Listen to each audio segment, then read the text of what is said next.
দেখো, এখন একটা কথা বলতে এলাম, একটু অফ টপিক হতে পারে ব্যাপারটা, সেটা হচ্ছে সৃজিত মুখার্জিকে নিয়ে কথা বলতে এলাম। সৃজিত মুখার্জি এমন একজন পরিচালক যাকে তুমি ট্রোল করো, যাকে তুমি মিম করো, যাকে তুমি খারাপ বলো।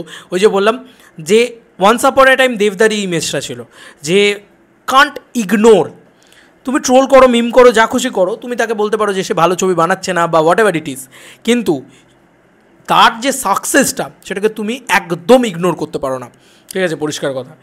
এবার আমি কেন বলছি, দেখো সৃজিত মুখার্জি তো পরপর খারাপ ছবি ডেলিভার করছে, মানে যদি আমি ধরিও দশম অবতার অসাধারণ একটা কোনো ছবি নয়, অ্যাট দ্য সেম টাইম আজকে কিল বিল সোসাইটিও অসাধারণ একটা ছবি নয়, পাবলিক রেসপন্সও খুব খারাপ। পাবলিকে আমি ইনস্টাগ্রামে একটা রিল দেখছিলাম, একজন বলছিল যে আমার জীবন বদলে গেছিলো হেমলক সোসাইটি দেখে, তাই আমি কিল বিল সোসাইটি দেখতে গেছিলাম, কিন্তু এটা তার ধারে পারে হয়নি। এরকম একটা রিল ছোটো করে দেখছিলাম। তার মানে পাবলিক রেসপন্সও খারাপ। তাহলে সিনেমাটা ব্যবসাটা করছে কোথা থেকে? দেখবে, আমি বুক মাই শো খুলে দেখাচ্ছি, ওইসব পুরাতনের কথা বাদ দাও, কারণ পুরাতন হচ্ছে দুদিনের ছবি, ঠিক আছে? দুদিনও মানে আমি বলবো যে মানে ঠিকভাবে বিজনেস করার ছবি নয় ওগুলো, ঠিক আছে? নন্দন হাউসফুল হলেই তো আর বিজনেস করা যায় না ভাই। সৃজিত মুখার্জি যেটা করছে সেটা হচ্ছে আলটিমেট বিজনেস করার ছবি, ঠিক আছে? মানে নাইট শোতে কি রেসপন্স আজকে তুমি জাস্ট দেখো, মানে আইনক্স সাউথ সিটিতে আজকে নাইট শো, আজকে একটা উইক ডেজ, তারপরেও আমি দেখতে পাচ্ছি এরকম টিকিট সেল রয়েছে। বন্ধু, এটা অবাক করা বিষয়। এবং এই মানে ইয়েতেও দেখছিলাম আমি, তোমার কি যেন বলে, আমার টুইটারেও এসেছিলো যে বক্স অফিসের যে পেজটা রয়েছে তারা, এবং সৃজিত মুখার্জি সেগুলো শেয়ার করে যাচ্ছে কন্টিনিউয়াসলি।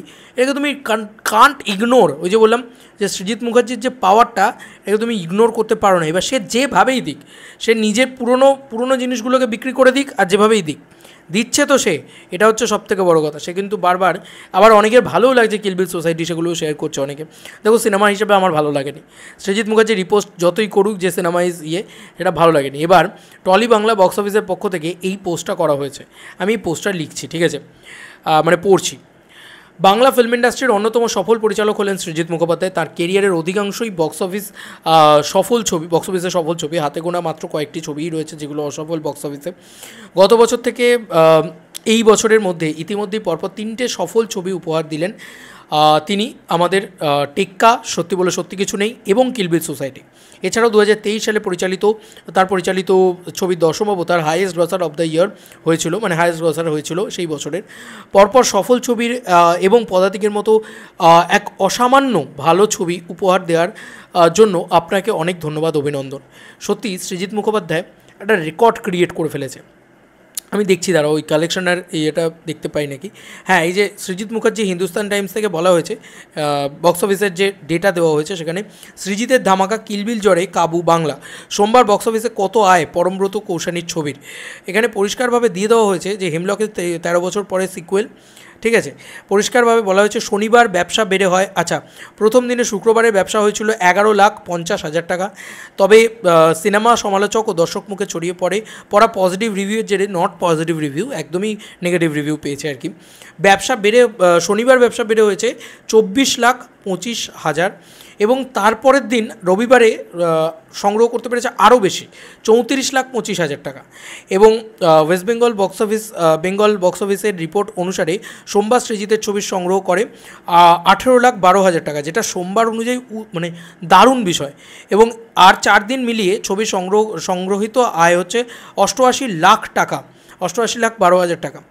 এবং আশা রাখা যাচ্ছে পয়লা বৈশাখের আয়ের ভর করেই 1 কোটির গণ্ডি ছুঁয়ে ফেলবে ছবিখানা।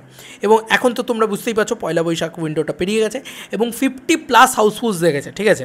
তো এই ছবিটা 9,000 টিকিট সেল 24 আওয়ার্সে করেছে, যেটা উইচ ইজ অ্যামেজিং, ঠিক আছে? দেখো, সৃজিত মুখার্জি যে ছবি বানাচ্ছে সেই ছবি খাদানের মতন ছবি না, স্পেকটাকেল ছবি না যে প্রচুর মানুষ দেখবে, গ্রামে গঞ্জে মফস্বলে প্রচুর জায়গায় দেখবে। সৃজিত মুখার্জি চিরকালই এই কালেকশনটা দিয়ে এসছেন, মানে চতুষ্কোণেও এই কালেকশনটা দিয়েছে, হেমলকেও দিয়েছে। বা তুমি ধরো কে যে বলে হেমলক ছবিটা কম চলেছে, মানে হেমলক ছবিটা কিন্তু হিউজ চলেছে, সে সময় চাঙ্ক চলেছে, মানে ভালো চলেছে, ঠিক আছে? তো এইটা হচ্ছে ব্যাপার, মানে তুমি বুঝতে পারছো তো, ও কিন্তু এই কালেকশানটা চিরকাল দিয়ে এসেছে, মানে অটোগ্রাফিও একটা বেসিক কালেকশান দিয়ে গেছে। এখন সেটা বলতে পারো তুমি যে 2 পৃথিবীর মতন কালেকশন হয়তো নয়, সেখানে কিন্তু বাজেটটাও তো দেখতে হবে। কিলবিলের কত বাজেট, তুমি কিলবিল দেখলে বুঝতে পারবে, সস্তায় বানানো সিনেমা, একদম সস্তায় বানানো সিনেমা, মানে দেখলে বোঝা যায় এটা পরিষ্কারভাবে।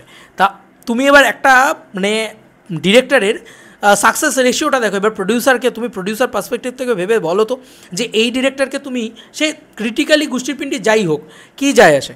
আমরা একটা টাইমে বলতাম না যে ক্রিটিক্যালি অ্যাক্লেমড, মানে সৃজিত মুখার্জির জায়গাটা হয়ে গেছে ওয়ান্স আপন এ টাইম রাজ চক্রবর্তী যেরকম ছিল, ক্রিটিক্যাল কী বললো না বললো ডাজেন্ট ম্যাটার, পাবলিক হলে দেখতে আসছে, দ্যাটস ইট। পাবলিক হল থেকে বেরিয়ে খিস্তি করলেও জানে সৃজিত মুখার্জি, আরে ভাই এটার তো একটা দম লাগা দরকার, এটা তো একটা দম থাকা দরকার, তাই না? সৃজিত মুখার্জির নামে লোকে সিনেমা দেখতে আসে ভাই, অদ্ভুত ব্যাপার। এবং মার্কেটিংটাও সৃজিত মুখার্জি খুব স্টাইল দিয়ে করতে পারে। এই যে আজকে বলা হয় যে দেবের পয়সা আছে তাই দেব একটা খাদানের মার্কেটিং করছে, সৃজিত মুখার্জি তাহলে কীভাবে করছে? ও যেভাবে বিক্রি করে না নিজের ছবিটাকে, এটা শিক্ষণীয় বিষয় আছে। প্রত্যেকটা সিনেমার সময় কিছু না কিছু ইউএসপি দাঁড় করায় এবং সেটাকে দিয়ে বিক্রি করে। আর কিল বিল সোসাইটি ফার্স্ট হাফটা যথেষ্ট এন্টারটেনিং, একদম মানে পাতে দেওয়ার যোগ্য না, জঘন্য সিনেমা এটা বলতে পারবো না, জাস্ট ক্লাইম্যাক্সটা আমাকে হতাশ করেছে বলে। ফার্স্ট হাফটা is too much entertaining. Srijit Mukherjee কিন্তু এই জিনিসগুলো করে দেয় যে পাবলিককে কী করে অ্যাটলিস্ট হলে বসিয়ে রাখা যায়, অ্যাটলিস্ট এন্টারটেনমেন্ট ফ্যাক্টরটা কোথাও গিয়ে কাজ করিয়ে দেওয়া যায়, মেটারিজনে নেক্সট লেভেলে চলে যাবো আমি, এই জায়গাটা যাতে করা যায়, ঠিক আছে?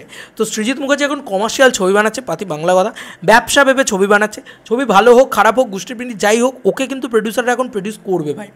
পাতি বাংলা কথা, এসবিএফের কাছে ডাটা রয়েছে, এসবিএফ দেখতে পাচ্ছে মাল্টিপ্লেক্সের হিউজ কালেকশন, সিঙ্গল স্ক্রিনে ভালো কালেকশন, তো কেন করবে না সৃজিত মুখার্জি ভাই ইনভেস্ট? এবং এই ডিরেক্টরের এই যে গাট ফিলিং, এটাকে কিন্তু আমার মতন একটা কমার্শিয়াল, মানে আমি তো পুরোপুরি আদ্যপান্ত একজন মাস ওরিয়েন্টেড জিনিসপত্র পছন্দ করা একটা ক্রিয়েটার, সেখান থেকে দাঁড়িয়ে আমি একজন অ্যাজ অ্যান অডিয়েন্স বলছি, এটাকে কিন্তু সম্মান জানাতে হয়। যদি না জানাই তাহলে ভুল হবে। যে সৃজিত মুখার্জির এই ক্যাপাবিলিটিটা, যে দশম অবতারে যারা দেখতে এলো তারা সৃজিত মুখার্জিকে ভরসা করলো না, তারা বললো ধর তার কিছু করেছে, ভাটের সিনেমা বানিয়েছে। কিন্তু তারপরেই কিন্তু তারা কিন্তু আবারও কিল বিল সোসাইটিতে তারা দেখতে আসছে। তারা কিন্তু বছরের পর বছর সৃজিত মুখার্জি খারাপ ছবি বানালেও দেখতে আসছে, ভালো ছবি বানালেও দেখতে আসছে। তার মানে কি, সৃজিত মুখার্জিরও একটা লয়াল অডিয়েন্স আছে। এটা বুঝতে হবে যে সৃজিত মুখার্জির একটা হিউজ লয়াল অডিয়েন্স আছে এবং এটাকে সমর্থন করতে হয়, এটাকে সেলিব্রেট করতে হয়, কারণ বাংলা ছবি আলটিমেটলি উন্নতি করছে। তুমি বলো না এই বছরে যতগুলো বাংলা ছবি বেরিয়েছে তার ভিতরে সত্যি বলে সত্যি কিছু নেই, দারুণ ছবি হয়েছে, দারুণ ব্যবসা করেছে। বিনোদিনী দারুণ ব্যবসা করেছে, এই রাত তোমার আমার দারুণ ব্যবসা করেছে, কিল বিল সোসাইটি দারুণ ব্যবসা করছে, একেন আসছে, একেন কনফার্ম দারুণ ব্যবসা করবে, আরি আছে দারুণ ব্যবসা করতে পারে, ইয়ে আছে তোমার শ্রীমান ভার্সেস শ্রীমতী আছে দারুণ ব্যবসা করে, তোমার আমার বস আছে। তো বক্স অফিস যদি ভালো আসে তাহলে তো আলটিমেটলি আমাদের ইন্ডাস্ট্রির জন্য ভালো, তো ব্যবসা তো হচ্ছে। আবারও কিন্তু আমরা 2024 সালের যে ঘাটাটা আমরা দেখতে পেয়েছিলাম, যে শুধুমাত্র খাদান আর বহুরূপী ব্যবসা করছে, বাকি কোনো ছবির কোনো দমই নেই, কিছু করতেই পারছে না, সেইটা কিন্তু হচ্ছে না। এবারে কিন্তু সব ছবি টুকটুক করে নিজের মতন করে একটা ব্যবসা করছে এবং কিল বিল সোসাইটি কিন্তু ভালো ব্যবসা করছে। মানে আমি অবাক হয়ে যাচ্ছি যে কিল বিল সোসাইটি মারাত্মক রকম ব্যবসা করছে। নাইট শো দেওয়া মানে বুঝতে পারছো, কোনো দিন বাংলা ছবিতে নাইট শো আমি দেখিই না খুব একটা, মানে নাইট শো দেওয়া মানে সেই ছবি দারুণ ব্যবসা করছে। মাল্টিপ্লেক্সে রাত্রি 10:30 শো দিয়েছে আর সেই শোটা মানে চালাবে, হিন্দি ছবি ছাড়া চালায় না ওরা। তো সৃজিত মুখার্জি একটা লয়াল অডিয়েন্স আছে, একটা লয়াল বেস আছে, যেটা ভালো বানাক খারাপ বানাক তাতে চলে আসবে এবং এটাকে রেসপেক্ট করা উচিত। প্রডিউসার দিক দিয়ে ভেবে দেখো, তুমি বললেই হবে না যে হ্যাঁ সৃজিত মুখার্জি খারাপ বানাচ্ছে, ব্যবসা তো হয়ে যাবে হয়তো, ঠিক আছে, নিজের পুরনো ইয়েকে বেচে বা ইত্যাদি করে, যেভাবেই হোক ওর টেক্কা দিয়ে যেভাবে ব্যবসা করেছে, ঠিক আছে, ওটা দেবদার মাথায় হাতটা ছিল বলে টেক্কা ছবিটা বেরিয়ে গেছে, এটা অনেকে বলে। টেক্কা ছবিটা কিন্তু আমার জঘন্য লাগে এরকমটা নয়, টেক্কার লাস্টের climax is too much good, আমার প্রচণ্ড ভালো লাগে, লাস্টের টুইস্টটা ভীষণভাবে ওয়ার্ক করে আমার জন্য, আমার ভীষণভাবে এন্টারটেনিং হয়েছি, আমি আমার এন্টারটেনমেন্ট পেয়েছি। দেবদা তো অবভিয়াসলি, দেবদা একটা কারণ টেক্কা ভালো লাগার, তো দেবদার পারফরমেন্স আছে সেখানে, তো দেবদার জোরেই আমি ধরলাম টেক্কা বেরিয়েছে।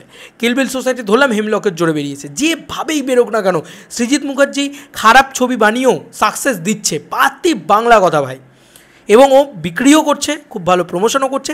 এইটাকেও ডিকোড করার চেষ্টা করো যে কীভাবে সাকসেসটা দিচ্ছে। ভাই সাকসেস তো দিচ্ছে, তো মানতেই হবে। তো তার জন্য তো একটা স্যালুট বানতে হয় সৃজিত মুখার্জিকে আমার চ্যানেলের পক্ষ থেকে, কারণ উনি হলে লোক টানতে সক্ষম। যে ছবি বানাক না কেন উনি হলে লোক টানতে সক্ষম। যেভাবেই উনি লোক টানুন না কেন, হলে লোক টানাটা ইম্পর্ট্যান্ট। বারবার বলছি, হলে লোক আসাটা ইম্পর্ট্যান্ট।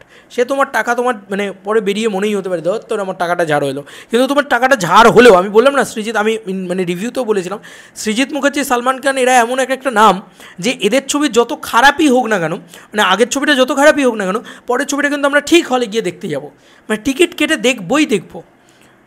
ঠিক আছে, এইটা হচ্ছে ব্যাপার। যাই হোক, তোমাদের আর কি মতামত এন্টায়ার ভিডিওটাকে নিয়ে জানিও কমেন্ট সেকশনে। চলো বন্ধুরা, নতুন কোনো ভিডিওতে দেখা হবে, ভাই।